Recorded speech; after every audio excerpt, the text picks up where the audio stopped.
월간 뉴스레터 박명석 큐레이터와 함께하겠습니다. 어서 오세요. 네, 안녕하세요. 자, 밤새 미증 씨가 다우와 나스닥 되게 온도 차이가 컸어요. 아, 맞습니다. 어제 국내 증시랑 좀 비슷했던 것 같아요. 네. 예, 어제 막 조방원 올라오고 뭐 그런 모습 좀 있었잖아요. 그리고 코스닥은 좀 많이 밀렸고, 예, 그래서 약간 성장 색깔을 갖고 있는 종목들이 좀 하락했고, 그리고 이제 가치주 영역이 좀 올라왔고, 그래서 뭐 혹자는 건강한 조정이라고 평가를 하겠죠. 네. 그리 두 가지 배경이라고 보시면 될 것 같아요. 이제 BOJ 넘겼지만 FOMC 내일 아침에 좀 봐야 될 것 같고요. FOMC에서 어떤 변수가 나올지 좀 지켜보자라는 그런 관망 심리가 있었던 것 같은데 그 와중에 스페이스X가 또 장중에 막 폭등을 했어요. 막 20% 가까이 급등을 하다 보니까 그러니까 이제 안 그래도 시장이 오늘 좀 쉬어가자 싶었는데 스페이스X를 보면은 이게 또 포모가 오는 거예요. 저도 어제 저녁에 보면서 와 이거 이거 봐라 이러면서 상장 첫날 살 걸. 그러니까 그 내가 생각 뭐 했나? 엄청 했거든요. 예, 뭐 이런 예. 생각 하셨어요? 뭐 일단은 200달러 넘어간 것까지는 그렇다 쳤는데 네. 220달러 막 230달러까지 올라가려고 하니까 야 이거는 진짜 상장 첫날 주우신 분들은 기분 좋으시겠다. 그리고 반대로 나 같은 사람은 야 이거 뭐지 오늘 쉬려고 했는데 이거 또 해야 되나 이 생각이 들다 보니까 네. 다른 쪽에서 좀 빠져나왔던 것 같기도 해요. 네. 맞아요. 그러니까 우리가 이전에도 수급이 스페이스X IPO 때문에 빠져나갔다라고 하는데 여기 보니까 내 마이크론 테크놀로지 수익률이 막 100%예요. 네. 근데 요거 말고 조금 더 이제 장기적으로 내가 확 땡길 만한 거 없을까 딱 봤더니 스페이스X가 그렇죠. 여기 물 들어오고 있네. 그럼 네. 저쪽 가서 나도 노져야지. 이런 생각 이거 분명 못 할 수 참죠 있겠죠. 사람들이. 예. 저는 잘 참았어요. 아 그렇죠. 그냥 잤어요. 뭐 내게 아니다 생각하고. 저는 예. 참기 힘들었는데 꾹 한번 참아 보기는 했는데 네. 뭐 이게 사실 스페이스X 지금 차트 한번 보여주시면은 이게 3일 동안에 급등했던 차트고요. 225달러까지 갔었으니까 이거는 뭐 흔히 말해서 그런 거죠. 팔고 싶어 하는 사람이 아무도 없는 차트.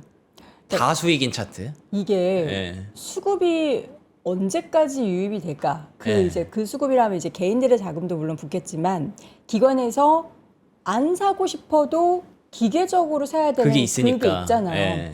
그게 과연 언제까지 이어질지가 너무 궁금하네요. 그러니까 지금 풀려 있는 그 수급 자체가 5%밖에 안 된다면서요. 예, 그걸 가지고 지금 계속 싸우고 있으니까 사실 팔고 싶어 하는 사람은 거의 없어졌고 계속 사려고 하는 사람들만 늘어나는 거죠. 우리 왜 보면은 막 급등하는 종목들 중에서 우리나라에서 유통 주식 수가 너무 적어서 예, 그거예요. 그거 그냥 막 상한가로 말아 올리고 예. 막 그러잖아요. 근데 딱그 그거를 느낌. 유통 주식 수도 낮은데 네.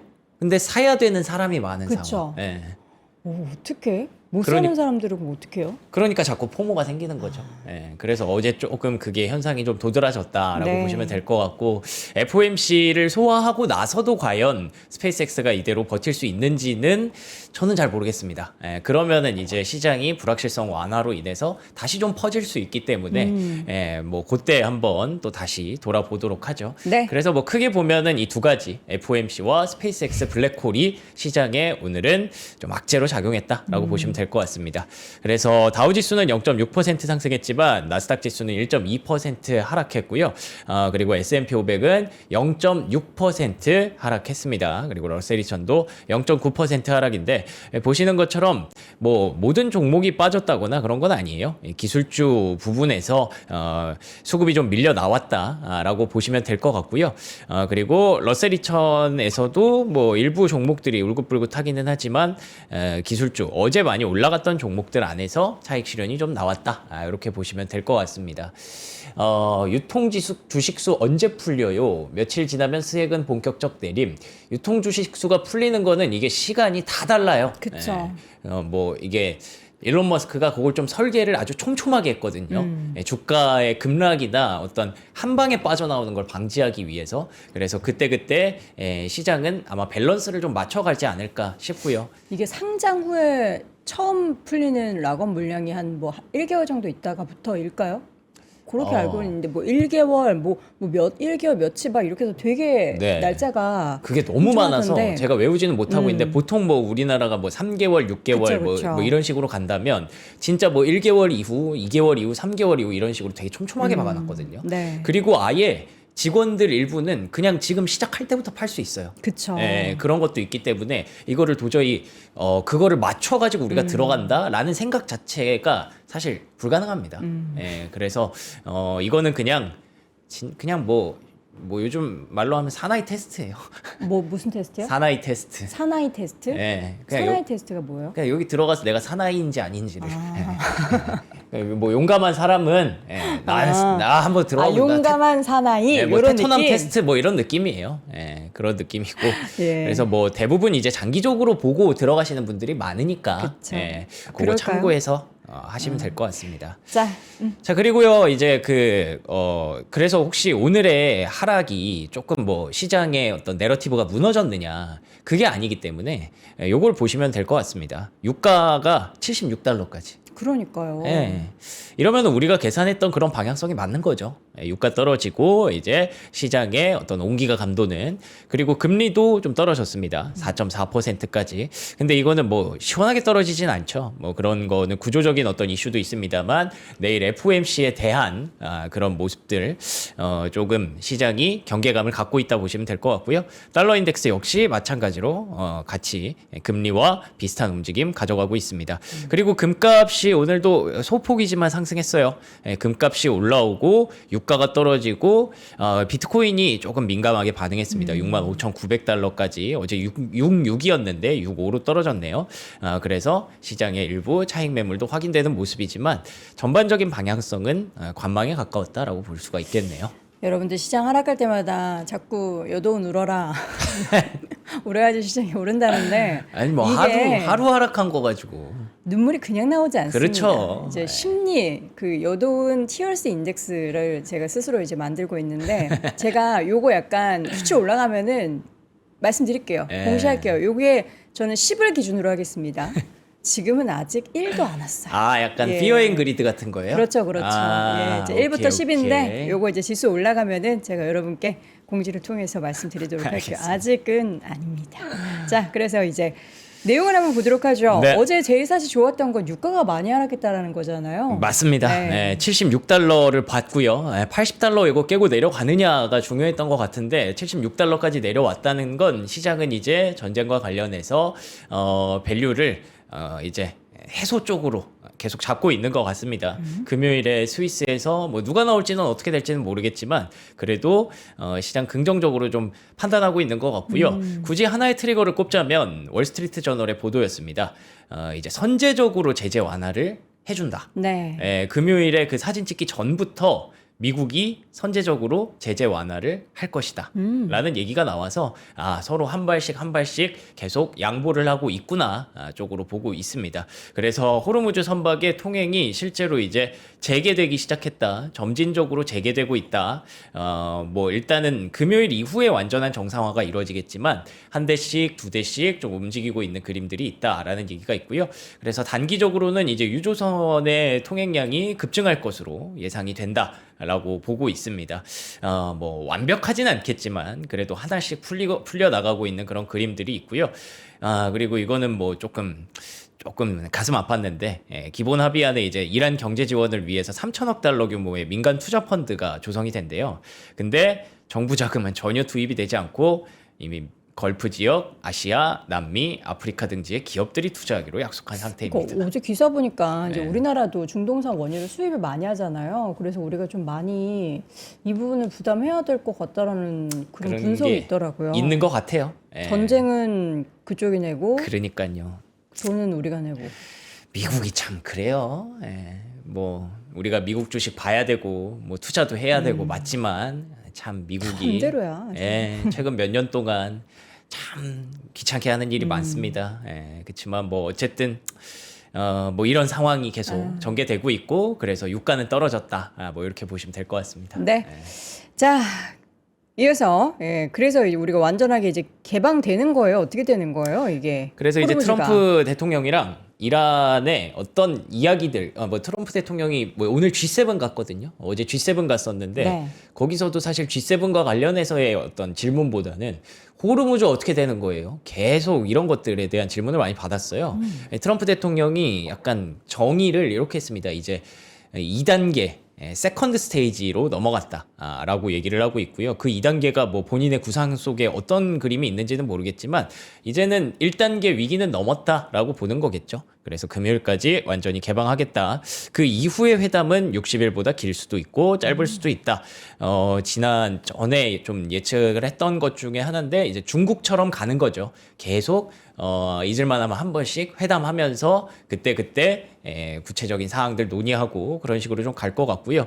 뭐 트럼프 대통령은 계속 원포를 놓고 있어요. 이란은 절대 핵무기를 보유하지 못할 것이며 호르무즈 영국의 통시 무료 통과로 해야 될 것이다라고 얘기는 하지만 뭐 뒷얘기들은 또 다르게 나오고 있죠. 예.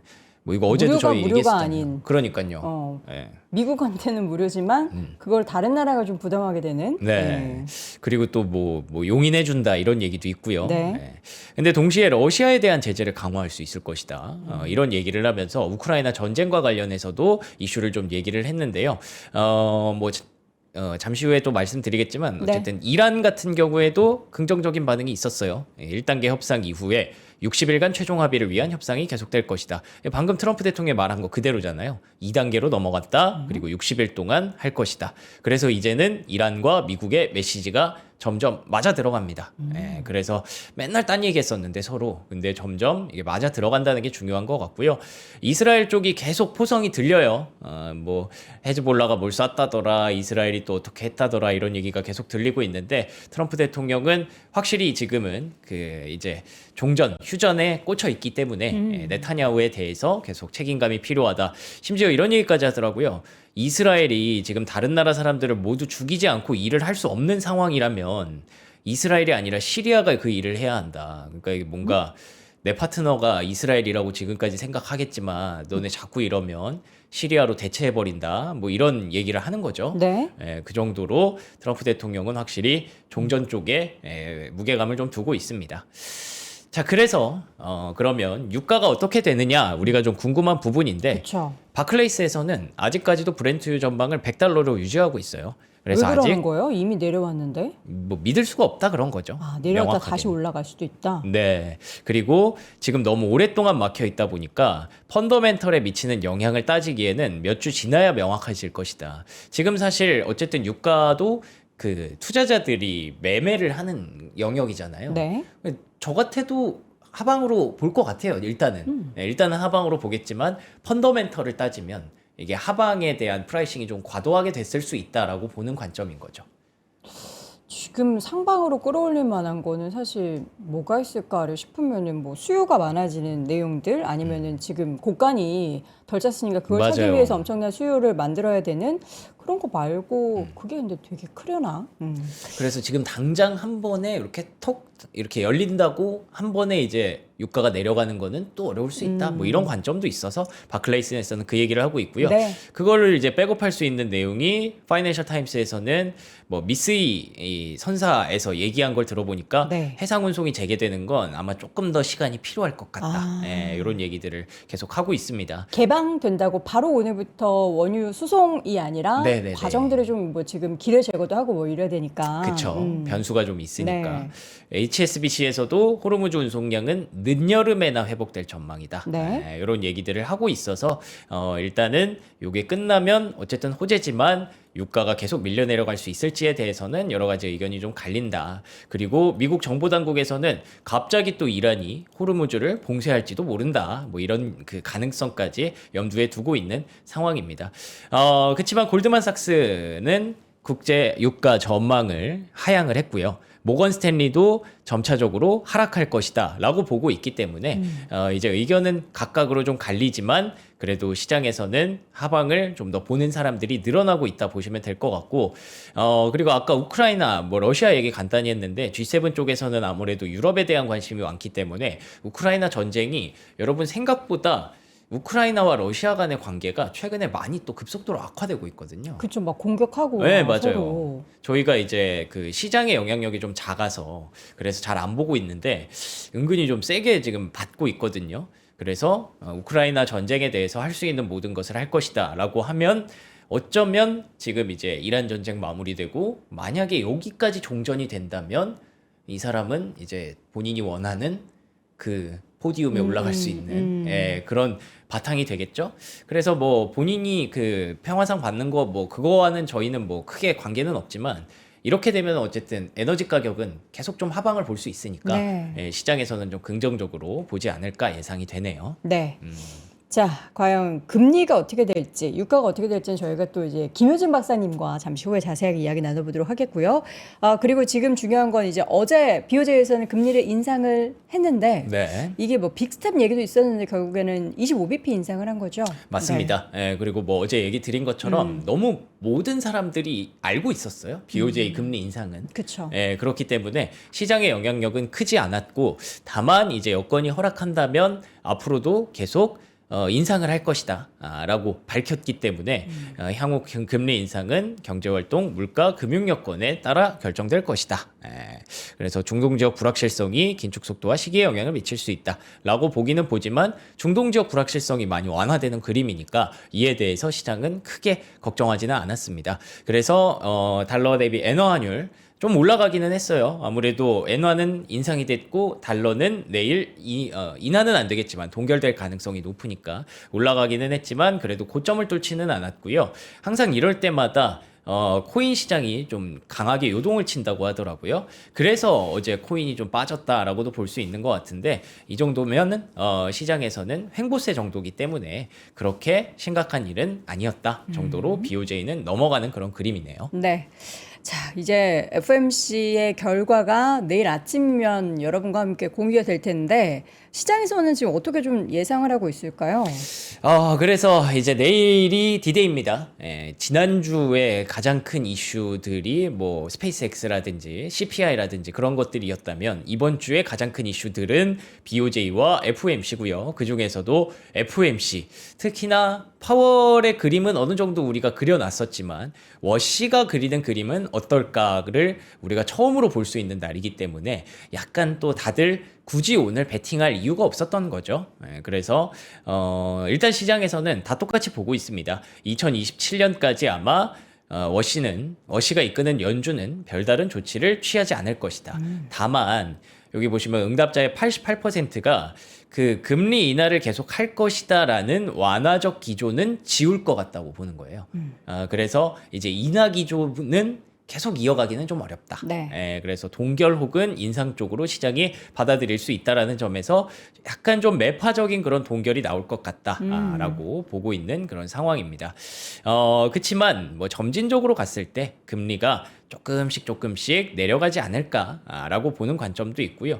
요거 같은 경우에는 그냥 뭐 하나 또 그림이 있어서 가져왔는데 점도표가 발표가 되잖아요, 내일. 그래서 점도표를 통해서 우리가 시장의 어떤 그 연준 위원들의 전망치를 엿볼 수가 있지만 그게 사실은 연준 위원들도 여기 찍었다가 다음 3개월 뒤에 또 밑에 찍고 그 다음 또 3개월 뒤에 위에 찍고 막 이런 게 너무 크단 말이에요. 그래서 그거를 그냥 없애버리자라는 얘기도 이렇게 나올 정도로 시장에서는 연준의 어떤 변화 가능성에 대해서 계속 기대를 하고 있습니다. 자, 그래서 뭐 결론적으로는 아까 말씀드린 것처럼 매파적인 금리 동결을 예상하는 사람들이 한 55%, 어쩌면 비둘기파적 동결을 예상하는 사람들은 33%, 결론은 동결에 가깝게 가고 있고요. 연내 금리 인상 기대감은 여기 보시는 것처럼 언제 올릴까에 대한 전망은 연내는 급감했습니다. 주황색이 30%까지, 50%까지 올라갔다가 최근에 CPI도 보고 그리고 전쟁 이슈도 완화되면서 급격하게 떨어지는 그런 모습이 있죠. 다만 뱅크 오브 아메리카에서 조금 주의해야 될 내용이라고 보는 거는 최근에 금리 인상 내러티브가 지속되면서 투자자들이 강달러에 베팅을 많이 했대요. 강달러? 네, 그래서 이러면은 인상되면은 달러가 계속 강세로 올라갈 것 같다라고 미리 베팅을 좀 해놓은 게 있기 때문에 뭐 그게 급격하게 바뀌지 않는다면, 물결이 급격하게 바뀌지 않는다면 시장은 뭐 이에 대해서 매크로에 대해서 계속 신경을 쓸 수 있다라는 점이라서 내일 워시 의장의 첫 번째 연설이 굉장히 좀 귀추가 주목될 것 같습니다. 네. 네. 자, 이 가운데 이제 월가에서 바라보는 향후 시장에 대한 전망을 봐야 되는데 웰스파고의 전망인데요. 전략가님이 권오성님이에요. 네, 한국인인 것 같더라고요. 5스타. 예. 예. 아, 그러네. 권 5스타. 네. 예. 웰스파고의 아마 수석 전략가이실 와, 거예요. 약간 예. 뿌듯한데요. 예. 한국 이름을 그대로 쓰는 거잖아요. 뭐 그러네요. 권 데이빗이 아니라 권오성님. 네. 그래서 S&P 500 전망치를 상향했습니다. 이제 전쟁 리스크 완화된다라는 점에서 7,950까지 제시를 했고요. 근데 여기서 우리가 좀 볼 내용은 에브리싱 랠리라는 거예요. 다 오른다. 예. 근데 이게 사실 여러분들에게는 좋은 얘기가 아닐 수 있습니다. 물가도 오르고 금리도 오르고 다 오른다는 거예요? 그렇다기보다 반도체만 가는 장이 아니다라는 거죠. 아니에요. 우리 반도체 말고도 다른 것도 다 가는 것도 좋아하세요. 그래요? 네, 좋아요. 아닐 텐데. 다 지금 올라야죠. 계속 그래서 3전 닉스4 3전 닉스4만 이게 채팅에 계속 우리가 올라오는데. 이제 약간 네. 어떻게 보면 그 동안에는 약간 분열된 부분들이 없지 않아 있었죠. 예. 예, 반도체를 들고 있느냐, 그렇지 않느냐에 아. 대해서 분열된 부분이 없지 않아 있었는데 네. 이제 여름에는 우리 열정적으로 대통합의 시기를 아. 또 맞이할 수 있는 그렇구나. 예, 그렇게 됐으면 좋겠어요. 네. 아무튼 그래서 지금은 어쨌든 경기 순환제주라든지 이런 쪽으로도 반등이 좀 확산이 될 것이다. 네. 그래서 오늘 같은 경우에도 다우 지수가 올라가는 그런 모습들이 뭐 지금 시장이 내려앉는 건 아니기 때문에 어떻게 보면은 그 에브리싱 랠리로 수급이 이제 확산되는 그런 구간이라고 봐야 될 것 같고요. 이게 매크로상으로도 사실 이게 맞아요. 왜냐하면 금리가 계속 불안할 때는 확실한 선택지로 쏠릴 수밖에 없잖아요. 근데 이제 금리가 좀 완화되고 전쟁 리스크도 완화되고 물가도 완화되는 그림이니까 네. 이게 원래 확산되는 게 맞거든요. 그쵸. 예, 그런 관점에서 웰스파고가 좀 보고 있는 그런 상황이고요. 그래서 앞으로 이제 케비너 씨 신임 의장 하에서 FOMC 결과가 어떤 쪽으로 갈지 근데 지금 이미 인상을 너무 프라이싱을 해버렸기 때문에 네. 그에 따라서 이제 좀 더 지수가 올라갈 것 같아. 이런 얘기를 한 겁니다. 네. 그래서 모건 스탠리에서는 에브리싱 랠리가 온다면 오히려 에너지주에게 기회가 될 것이다. 에너지주. 예. 왜 그러냐면 지금 관련된 종목들의 주가가 다 밀려 있거든요. 에너지주라면 유가 관련한 종목을 말하는 걸까요? 그렇죠. 어. 예, 왜냐하면 유가가 계속 떨어졌기 때문에 네. 그와 관련해서 그러면 전쟁 리스크로 올라갔던 주가는 떨어져야지라는 측면에서 내려왔는데 그쵸. 이게 사실 원자재 가격과 뭐 정제 상황과 이런 것들 고려해 보면은 실적은 또 호재가 될 수 있는 거잖아요. 예, 그래서 이게 오히려 이런 것들이 기회가 좀 될 수 있다라는 부분들. 네. 그리고 앞에서도 유가가 급격하게 지금 하방 쪽으로 베팅을 하고 있지만 이게 펀더멘털적으로는 그렇지 않을 수도 있다라는 논란도 있기 때문에 에너지주를 좀 봐야 된다라는 전망이 좀 나오기도 했고요. 네. 그러면은 뭐 이 랠리가 에브리싱 랠리로 가려면 추가 수급이 들어와야 되는데 그럼 반도체에서 뺏어 간다는 거냐라고 하기에는 반도체도 간다는 뜻이잖아요. 에브리싱 랠리는. 그래서 지금 머니마켓 펀드 쪽에 묶여있던 8조 달러에서 9조 달러 정도가 더 들어오고 있는 것 같다. 시장의 유동성이 다시 또 재가동이 되고 있는 것 같다라는 점이 시장을 밀어올리고 있다고 합니다. 네. 그리고 경기에 대해서도 뱅크 오브 아메리카의 조사에 따르면 연착륙 쪽으로 이제는 급격하게 선회하고 있다고 하니까 이게 어쨌든 물가가 비싸서 불안했는데 그게 아니기 때문에 연착륙 쪽으로 선회하고 있는 거겠죠. 그래서 아직까지 위험자산 시장에 고점 징후는 없다라는 얘기들을 하고 있습니다. 고점 지운 거 없다고요? 고점은 아니다. 고점 지운 거 없나요? 더 갈 수 있다라고 보고 있는 건데 네네. 근데 시티그룹에서는 또 이런 얘기도 해요. 아무래도 여전히 그 나스닥 포지션 위험 지속되고 있다. 그러니까 또 이제 그 2주 전에 한창 반도체 빠지고 스페이스X가 막 블랙홀 된다 이러고 있을 때 네. 이 반도체에 대한 과열과 쏠림이 너무 과도하다라는 측면에서 거기서 빼가지고 갔잖아요. 그쵸. 근데 그러고 나서 그게 되게 완화가 됐잖아요. 지난주에. 그쵸. 근데 이번 주에 그게 다 돌아갔단 말이죠, 다시. 다시 돌아갔다 하면 지금 급등하니까. 예. 그렇기 때문에 야 이게 건강한 조정이 나오고 있었는데 다시 또 이쪽으로 쏠리면은 이런 목소리가 또 나오는 거죠. 예. 그러면서 이제 포지션 위험이 좀 남아 있다라는 네. 점을 경고하는 목소리가 또 다시 올라오고 있다는 것도 참고하시면 좋겠습니다. 자, 특징 좀 볼 텐데, 아니 방금 전에 뱅크 오브 아메리카가 시장에 고점 징후가 없다고 그러면서 반도체는 왜 고소공포증이라는 워딩을 쓰는 거? 그러니까 이게 그래요? 시장 전체적으로는 고점이 아닌데 반도체에 대해서는 이 펀드 매니저들이 느끼는 감정이 좀 다르다는 거예요. 너무 막 가파르게 올라가지고. 예, 그렇기도 하고 펀드 매니저들도 안에 이제 편입하는 비중이나 이런 것들이 있는데 그쵸. 반도체가 이제 계속 비중이 높아지니까 그거에 대해서 더 추가로 편입하기도 좀 어렵고 그쵸. 정해진 네. 그 퍼센테이지가 있으니까. 그래서 그런 펀드 매니저들의 서베이를 했을 때 여기 보시면 10명 중에 8명이 지금 반도체에 대해서는 너무 지금 과도하게 붐비는 트레이드가 되고 있다라는 얘기를 합니다. 예, 이런 것들을 우리가 그냥 무시할 수는 없어요. 네. 예, 그렇다고 해서 이제 반도체를 놓고 가자라는 건 아니지만 이제 수급이 확산되는 것에 대해서는 우리가 좀 대비를 해야 된다라는 목소리가 계속 나오고 있다는 뜻이고요. 그래서 오늘도 사실 고점으로 치닫던 반도체 종목들이 스페이스X 때문인지 아니면 이 고소공포증 때문인지는 모르겠지만 조정이 좀 크게 나오기도 했습니다.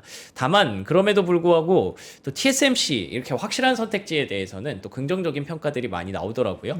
골드만삭스에서 TSMC 주가가 앞으로도 계속 상승할 가능성이 있다. 왜냐하면 TSMC는 좀 과소 평가를 받고 있다. 사실 TSMC가 정말 좋은 기업인데 우리가 막 주식이 막 되게 스펙타클하진 않잖아요. 네. 그냥 뭐 꾸준히 가는 그런 주식이지. 그쵸. 예, 그래서 오히려 과소평가가 되고 있다라는 거예요.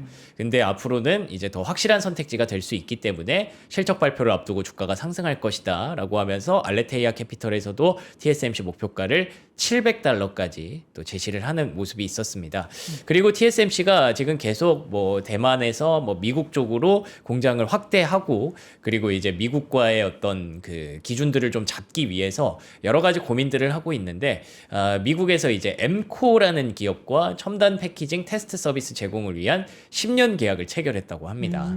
예, 그래서 TSMC가 미국에서도 사업을 좀 안정적으로 영위할 수 있도록 이렇게 엠코 같은 기업과 파트너십을 하고 있다는 것도 확인이 되네요. 네. 그리고 또 추가적으로 몇 가지 더 반도체 이슈 말씀드리면 퀄컴은 텐스토렌트라는 기업을 인수하려고 한대요. 텐스토렌트는 뭐죠? 제가 이거 찾아보니까 그 엔비디아의 뭐 어떤 뭐 대항마가 될 수도 있다 뭐 그런 정도의 그런 얘기. 엔비디아의 대항마요? 엔비디아 대항마 원래 많잖아요. 뭐 제2의 메시 같은 거예요. 네. 제2의 메시가 수백 명이 나왔는데 한 명도 메시가 되지 못했잖아요. 예, 그래서 이런 그 GPU보다 효율성이 뛰어나다라고 주장한다. 예, 그래서 이런 기업을 한번 가져가서 또 본인들도 이제 GPU 라인업을 좀 채우고 싶겠죠. 예, 그래서 텐스토렌스 인수 협상을 한다라는 점이 시장의 주목을 받기도 했고요. 그리고 또 오늘 마이크론은 하락을 했지만 급락을 했지만 웨스턴 디지털을 비롯해서 스토리지 기업들은 나름 잘 버티고 웨스턴 디지털은 장중에 10% 넘게 급등하는 모습도 있었거든요. 그래서 지금 계속 뭐 똑같은 얘기 나옵니다. 어제도 스토리지 기업들이 좋았는데 모건 스탠리를 비롯한 애널리스트들의 목표 주가 상향, 단기적인 AI 투자 급증이 이 스토리지 기업들에 대한 수요를 계속 뒷받침한다라는 얘기가 나오고 있어서 스토리지, SSD 쪽에 대해서는 긍정적인 부분들도 있었다라는 점이고요. 그리고 마지막으로 코어위브 오늘 주가 좋았습니다. 코어위브도 보니까 우리가 너무 부채만 걱정을 했었는데 에비타가 점점 더 긍정적으로 나올 것 같다. 이제는 진짜 이 네오클라우드 기업들이 네비우스만 막 올라갔었는데 코어위브도 좀 긍정적으로 나올 것 같다라는 점을 고려해 봤을 때 AI 섹터에 대해서 부채 우려를 조금은 씻어낼 수 있는데 도움이 될 것 같다는 생각이 들더라고요. 네. 네. 자, 이어서 시장을 지금 최근에 가장 뜨겁게 달구고 있는 스페이스X 이야기를 한번 해보겠습니다. 네. 드디어 이제 커서 이거 인수 얘기가 좀 가시화된 거예요. 네, 맞습니다. 커서는 제 생각보다는 좀 빨랐어요. 이렇게 상장하자마자 인수를 추진할 줄은 몰랐거든요. 이게 사실 너무 커서 좀 천천히 인수할 줄 알았는데 되게 오유. 빠르게 인수하네요. 죄송해요. 아니요, 방금 너무 좋았던 게 표정이 안 나갔네. 표정이 너무 아무렇지 않아가지고 저 이 농담 안 할 줄 알았는데 당했네 이거는. 샤워할 때 생각나실 거예요. 예. 네, 뭐가 크다는 거지? 좋습니다. 하면서. 네. 자, 스페이스X가 커서를 인수한다. 커서가 이제 AI 스타트업 중에 하나인데 네. 이게 이제 코딩하는데 도움이 되는 코딩 쪽으로 굉장히 일가견이 있는 그런 스타트업 AI거든요. 네. 근데 이거를 뭐 이미 갖고 올 그건 있었어요. 권한은 있었는데 이번에 생각보다 그거를 빨리 이거를 딱 발행을 하다 보니까 수행을 하다 보니까 이게 오늘장의 어떤 트리거가 좀 됐던 것 같아요. 예, 그래서 주가가 220달러까지 좀 올라가는 그런 모습이었고 600억 달러 규모의 전액 주식 거래로 주식 교환 방식으로 인수를 한다고 발표를 했습니다. 그러니까 우리가 스페이스X를 우주 관련 기업으로만 볼 게 아니라 네. xAI도 인수했고 커서도 인수를 했고 앞으로 착착 더 덩어리를 키울 것이다 라는 부분들이 예상이 되는 거죠. 되게 빨라요. 2026년 3분기에 거래 완료 예상 시점. 그러면 또 하나의 뭔가 강력한 AI가 좀 나오려나 뭐 그런 것도 좀 기대를 해볼 수 있고요. 그래서 주가가 많이 올라갔다라고 보시면 될 것 같은데 장중에 이제 마이크로소프트를 넘기도 했어요. 와, 진짜. 이게 4위인 거죠, 그럼 4위. 그렇죠. 지금 224달러 갔을 때. 이 고점일 때. 제가 이때 포모가 세게 왔거든요. 와, 내가 이걸 진짜 사야 되나? 돈 탈탈 털어서. 명성이 지금 한 10억 벌었는데 무슨 10억을 벌어요? 저 한남동에 집 계약했죠 어제? 네. 아, 10억 벌면 저 축하드려요. 여기 안 나와요. 뭔 소리예요? 10억 버는데 안 나온다고요? 뭔 소리예요? 아닌가? 그게? 100억 벌어야 안 나오는 그러면 건가? 한 100억 정도는 예 이제는 그 기준들이 다 올라가고 있잖아요. 그렇죠. 참 무슨 1억도 없는 게 100억, 10억 이런 얘기를 하는 게 참 웃기네요. 그러네요. 네. 어쨌든 포모가 시작이 되는 그런 모습입니다. 예, 그래서 오늘 장중에 224달러까지 갔을 때 마이크로소프트. 근데 이거에 대해서는 사실 개인 투자자들이 뭔가 그래 뭐 역사의 한순간에 가야지 뭐 같이 꿈꾸는 거지 네. 라고 생각하다가도 잠깐만 이게 마이크로소프트랑 아마존을 이길 정도야? 그거에 대해서는 다들 멈칫 하시더라고요. 이 정도 사이즈가 될까? 과연 스페이스X의 그 사업과 미래가 그 정말 긴 역사를 가진 기업들과 어깨를 나란히 할 만한가? 에 대해서는 우리가 우주 공부를 안 해보면은 이걸 그쵸. 가늠할 수가 없는데 또 우주에 완전 디딩돼 계신 분들은 아 이거 우주는 다르다. 우리가 생각할 수 없을 정도로 막대한 부를 창출할 거야라고 보니까 일론 머스크가 이렇게 열심히 하는 거 아니에요? 그쵸. 네, 그 일론 머스크가 좀 그런 얘기를 했다고 하더라고요. 네. 아침에 눈을 떴을 때, 우리가 뭐 물론 지나간 그 숫자와 실적으로 계산하는 것도 좋지만, 네네. 아침에 눈을 떴을 때 기분 좋아지는, 앞으로의 미래를 상상할 수 있는 그런 기업도 상장되는 게 필요하다. 뭐 이런 얘기를 했대요. 그게 스페이스X다. 예, 약간 좀 F 감성으로 뭐 누가 써준 건지 모르겠지만 네. 그런 얘기를 했다면서 뭐 그런 관점이면은 예, 충분히 뭐 이해는 합니다만 지금의 밸류 심지어 이제 조만간 실적 시즌이잖아요. 그쵸.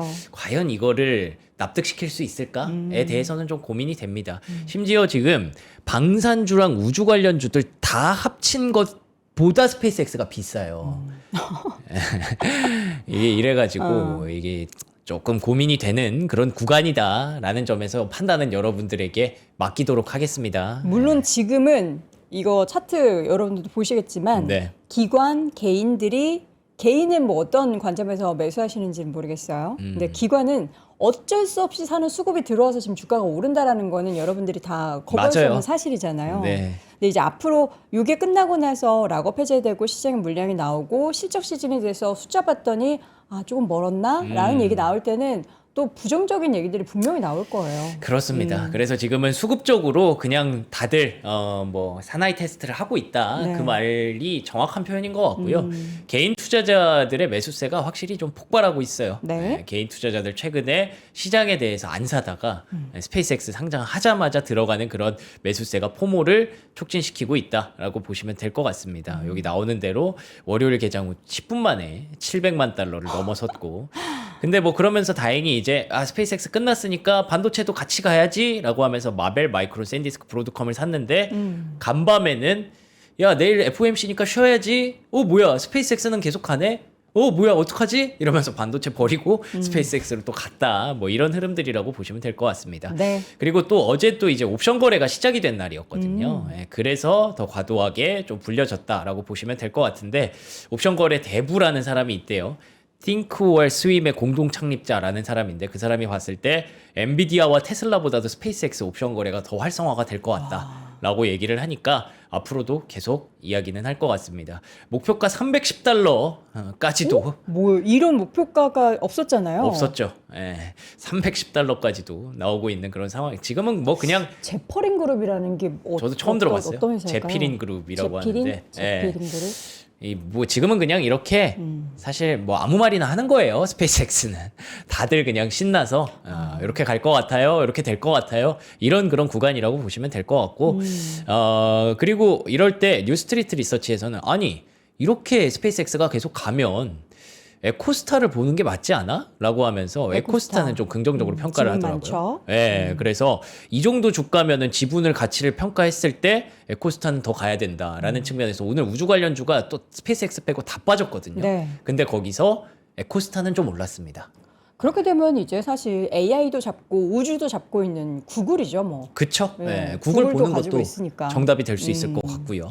그와 동시에 일론 머스크는 또 그 와중에 또 사람들의 가슴에 불을 지피는 한마디를 또 남겼죠. 네.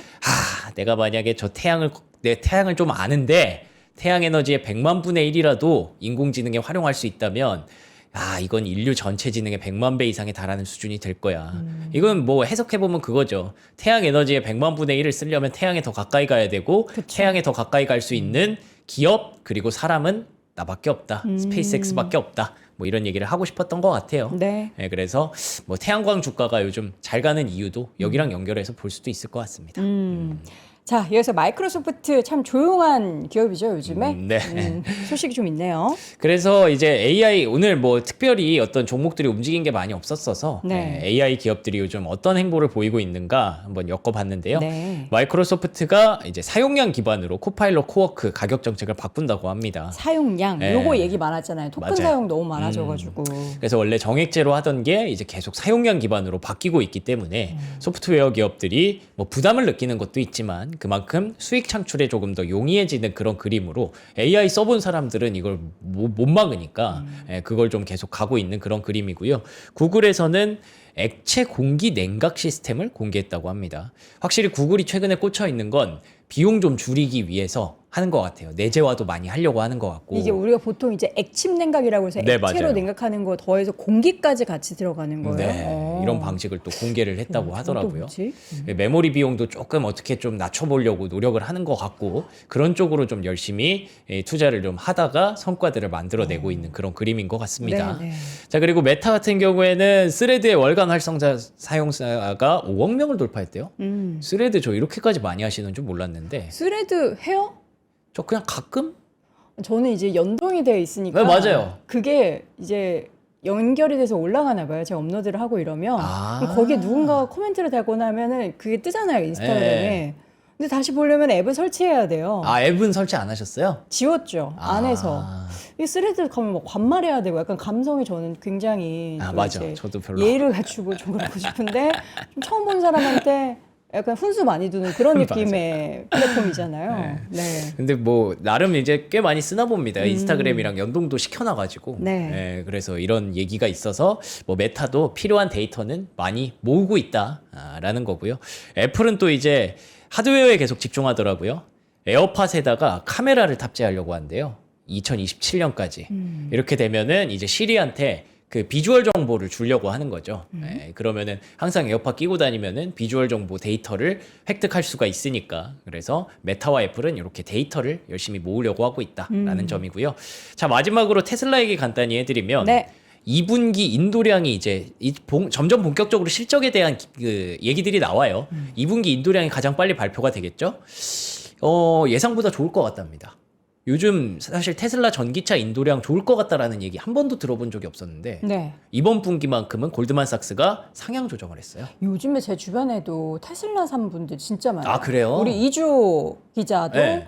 롱바디 그 테슬라를 샀다고 오. 어제 한참 이제 저랑 얘기를 하면서 그 충전에 대해서 오. 가족들의 안전에 대해서 뭐 이런 얘기를 정말 많이 했었거든요. 네. 테슬라가 다시 좀 더 부각되고 있는 게 우리나라만의 일은 아닌가 봅니다. 그런가 봐요. 네. 유럽에서도 큰 폭의 반등이 나왔다고 어. 하고요. 요즘 유가가 비싸서 진짜 전기차를 많이 산다라는 얘기가 있었는데 실제로 그런 현상이 좀 나타났다고 합니다. 네. 그래서 실적 전망에 대해서 기대감이 좀 높아지는 그런 모습이었는데 FSD에 대해서는 또 이제 뭐 규제 장벽이 조금 얘기가 나올 수도 있다라는 얘기가 있어서 뭐 이런 얘기는 항상 나오는 얘기니까. 네.